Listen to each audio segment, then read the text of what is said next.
लहंगा उठा के अभिनंदन करेंगे सखी हमारो सजना।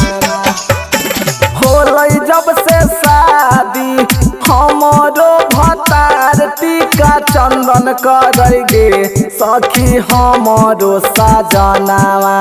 होलै जब से शादी हमारो भतार टीका चंदन करेंगे सखी हमारो सजनावा।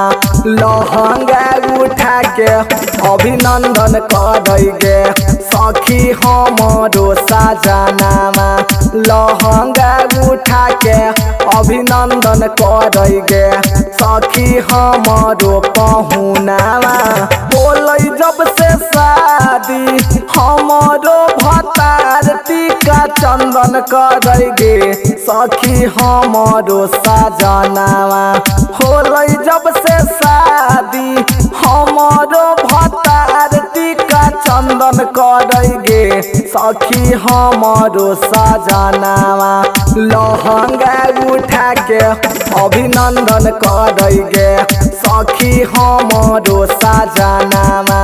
लहंगा उठा के अभिनंदन करेंगे सखी हमारो पहुनावा। लहंगा उठा के अभिनंदन करेंगे सखी हमारो सजनावा। लहंगा उठा के अभिनंदन करेंगे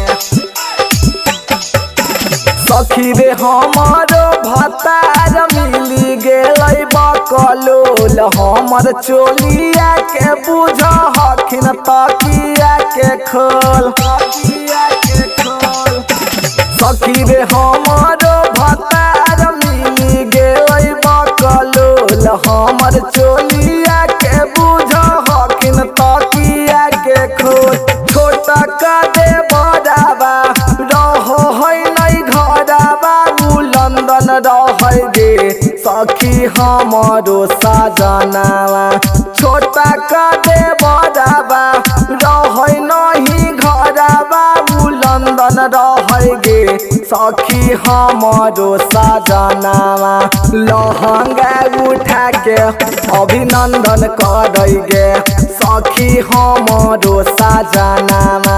लहंगा उठा के अभिनंदन करेंगे सखी हमारो पहुनावा। लहंगा उठा के अभिनंदन करेंगे सखी हमारो सजनावा। लहंगा उठा के अभिनंदन करेंगे सखी रे केकरा से बतैयै अपन दिलावा के हाल। नैहर में यारावा के हलियै गे एक नंबर माल। सखी रे केकरा से बतैयै अपन दिलावा के हाल। नैहर में यारावा के एक नंबर हलियै गे माल। अंकित ला भरावा पूछे समाचारवा कंगन दे है गे सखी हमारो सजनावा। अंकित ला भरावा पूछे समाचारवा कंगन दे है गे सखी हमारो सजनावा।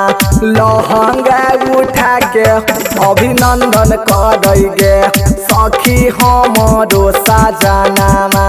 लहंगा उठा के अभिनंदन करेंगे सखी हमारो पहुनावा।